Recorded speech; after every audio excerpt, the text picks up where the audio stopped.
My husband, 31M, and I, 31M, have known our friend Dylan, 32M, since grade school. Dylan was in our wedding party. He was one of my husband's groomsmen. We've been so close. He's like a brother to us. Dylan was one of the most intelligent, down-to-earth, adventurous people we knew. He studied hard in school to become an engineer and he worked hard at that for a number of years. He went to Everest and climbed to base camp. He started up an app and it got really big and popular and ended up selling it and making a ton of money. He's traveled the world. Anyways, you get it. He's done really well for himself and he's been a good friend to my husband and I back in 2020, when COVID was really bad and running rampant. Dylan ended up getting laid off. He still had quite a bit of money so he wasn't really worried about it. But he spent a lot of time alone. Like a lot. And my husband and I really think that time alone got to him. Within the year, he became really against COVID restrictions. He'd fight the system. He refused to get his vaccinations and bought into all of the conspiracy theories. And because he didn't get his vaccinations, he couldn't find a job that would accept him, because at the time, a lot of jobs were requiring you to be vaccinated. On top of that, we had our first baby and we weren't being super strict on visitations, but we preferred people to be vaccinated.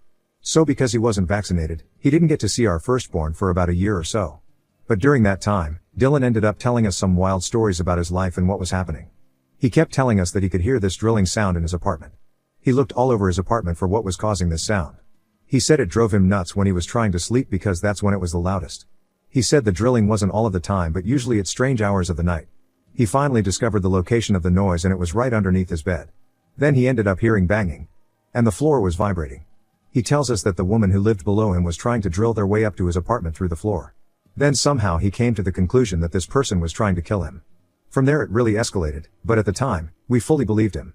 We didn't think anything was wrong with him because he even had video evidence of this drilling sound. Later it turns out that this person underneath him was just doing some renovations at weird hours of the day because they were a nurse and they work strange hours.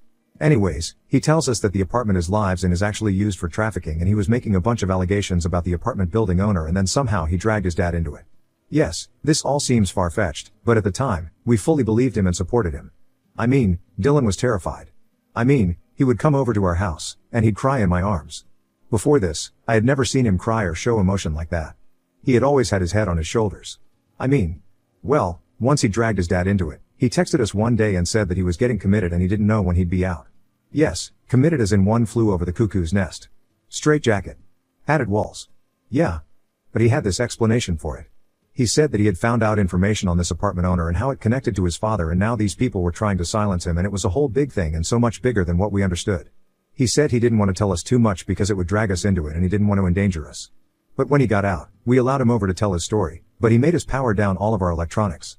Well, at this point, my husband and I are kind of like, not sure how we feel about this, but we don't want to just not be there for him because he's our best friend and we care for him. We want to be able to support him. And parts of his story are still making sense. He's connecting the dots. He's like these people threw me in the loony bin to shut me up. They gave me some pills to make me lose my mind. And now at the time, my husband and I were like, wow. Yes. We've seen the movies. This checks out. This makes sense. But then we asked ourselves, well, why? Why is Dylan so important? Why would they care about Dylan? He's just one guy. We're sure people who are into dark things like whatever Dylan was tapping into deal with little guys all the time and can just brush them off. And then we thought, well, yeah. What better way to deal with a little guy than to make them seem like they're crazy, isolate them, and have them doubt themselves. So time goes on and Dylan ends up selling his apartment and getting out of the building because he believed people in the building were trying to kill him. He goes to live with his aunt, who is the only person in his family who is talking to him at the time because he's accused his dad of some pretty heavy shit. And in that time, he gets committed another 2 times. He's in the mental health facility for 30+ days at a time. After a while at his aunt's he then somehow brings up how his aunt is feeding information to these people who are trying to silence him and kill him. But he doesn't blame her because he said she's probably doing it because they control the money she's getting for her long-term disability. Okay. We guess that could check out. But now my husband and I are sort of like perhaps there's something wrong with Dylan. Don't ask us why it took us this long to kind of reach this conclusion, but we really wanted to support and believe him. So my husband and I switched gears and just wanted to listen to him. We were like, he just needs someone to talk to, so we'll just listen. But clearly there's something going on with Dylan. So now we're in 2023. March. Dylan comes over to our place to see our second born. He actually looks good. He's starting to look healthy and more like himself. Before this, he was on some medication that made him gain some weight, which was also unlike him, but medication can't be helped with that sometimes. Medication can be bad for making people gain weight, especially meds that are supposed to help with your mental health. I was on antidepressants a few years back and it made me gain weight like mad, so I went off of them. Now, I will say that between 2020 and Dec of 2022, Dylan was looking rough. I mean, he'd come over to our place and he'd look all sketched out and his lips and eyes would be twitching. And he just looked like he was on the brink of crying and being emotional all of the time. This was unusual of us to see. Dylan was always the strong guy in our friendship. He'd always be the guy you'd go to who would have all of the answers. So it was odd being on the other side of this. Anyways, he breaks it to us that his sister died of an overdose and he thinks that she was given something that was laced with something.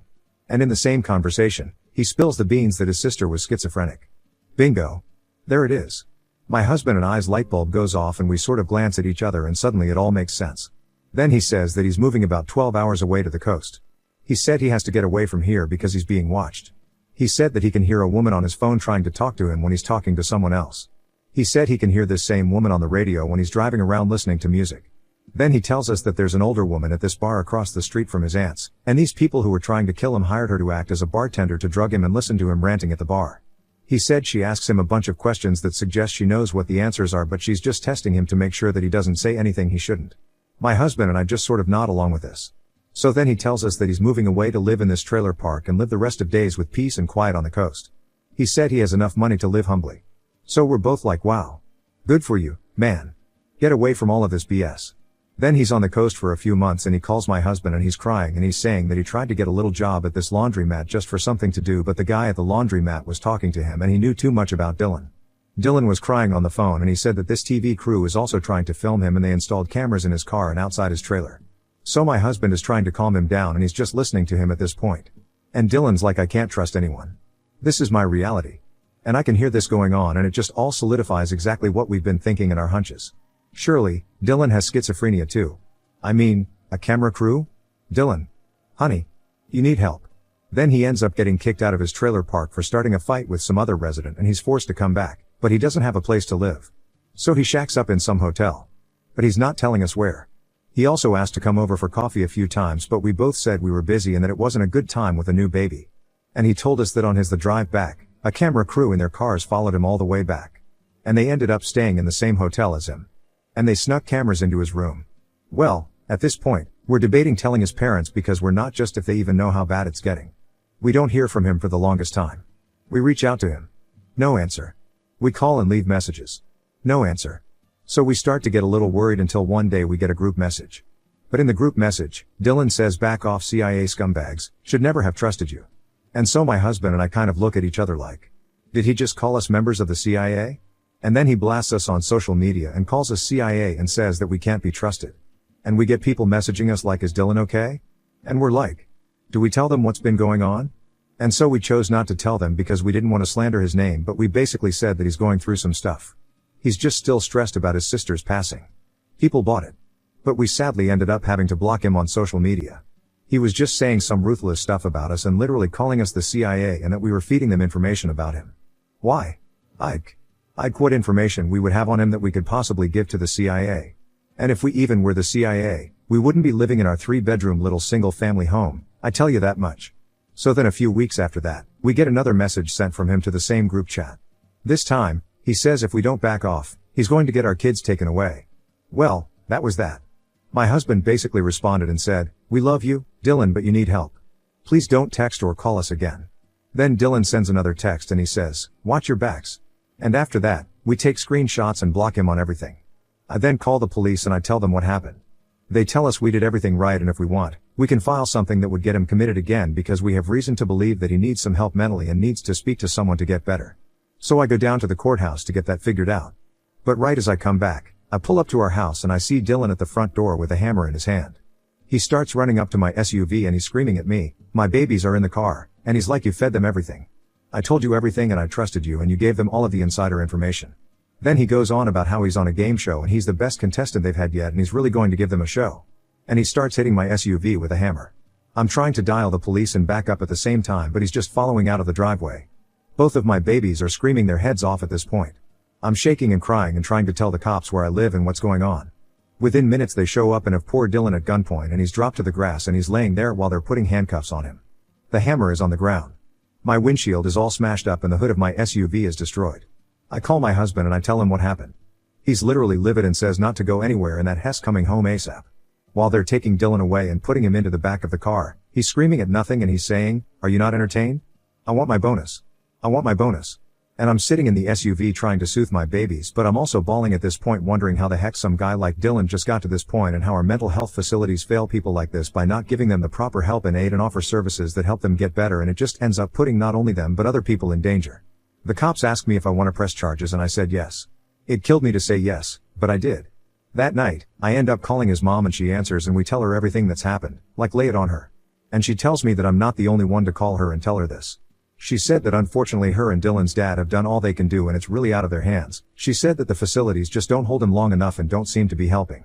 She said it can take years for them to figure out the proper medication. And then that only works if he chooses to take the medication. Which he hasn't.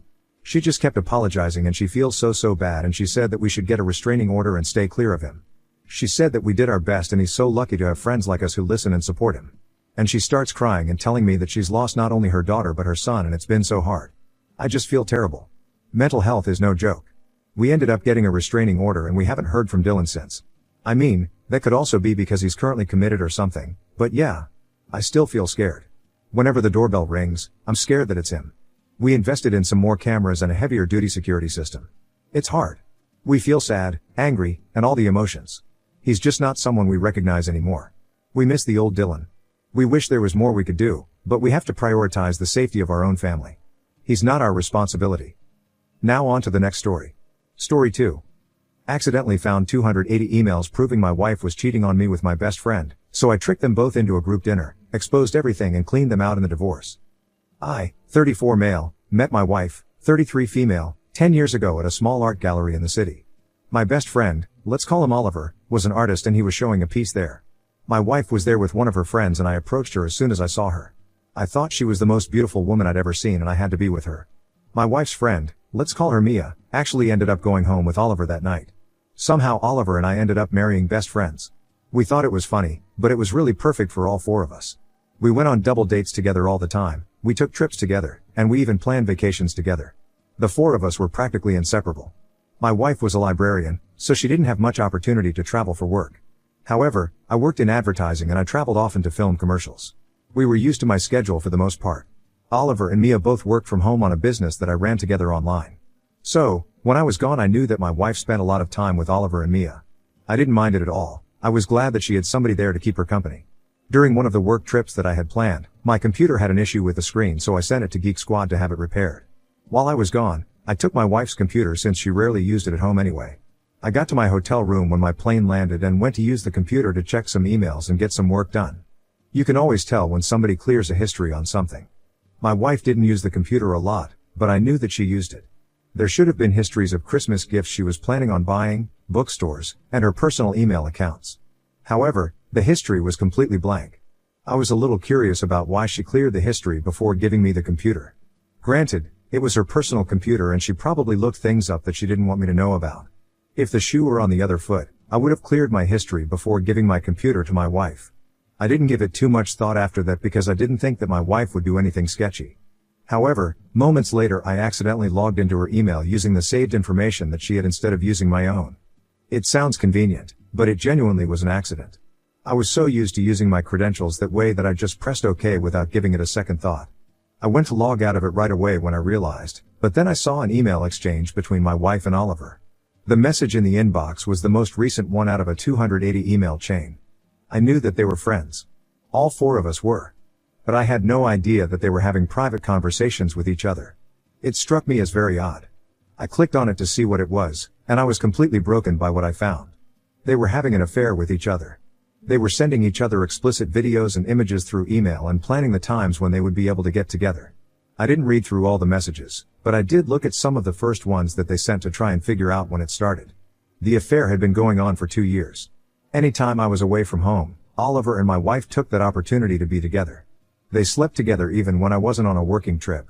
There were times when my wife would sneak Oliver into the library after it was closed and have sex with him when nobody else was in the building. Early on, there were some emails about possibly bringing me and Mia in on the situation and swinging. It was Oliver who suggested it, but my wife immediately told him that I wouldn't be okay with it. She was right to think that. Oliver thought that Mia might have been convincible, stating that he thought she would be gullible enough to just do what he wanted. I thought that was a horrible thing to say.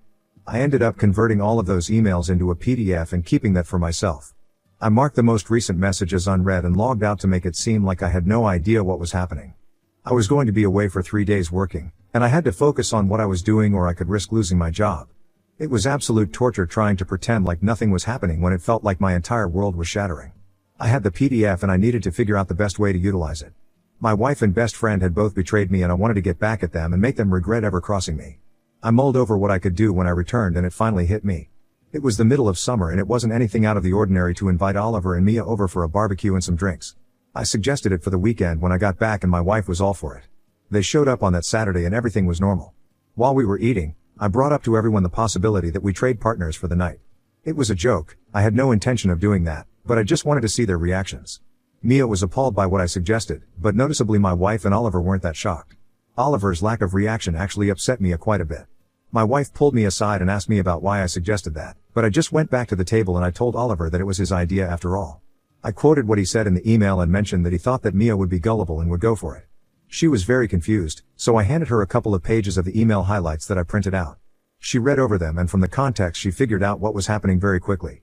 She immediately started screaming at my wife and Oliver about what they did. She was hysterical and upset about everything, and I didn't blame her.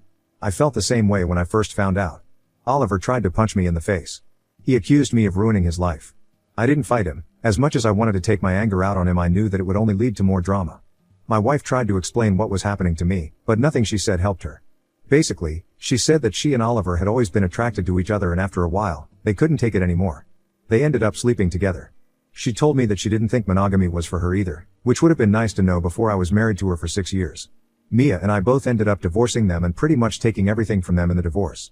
They said that they were attracted to each other, but after everything happened they didn't even try to be together.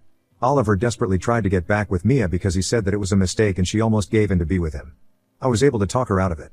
I sent the information about my wife sleeping with Oliver in the library to her boss and she was fired. Now, she lives in a studio apartment in the city. She's reached out to me several times apologizing and suggesting that we give it another try. I think she's realized just how good she had it with me and regrets her choices now. I'm in a good place now after all of this and I don't want to look back at any of it. I'm finally ready to put myself back out there and move on from it completely.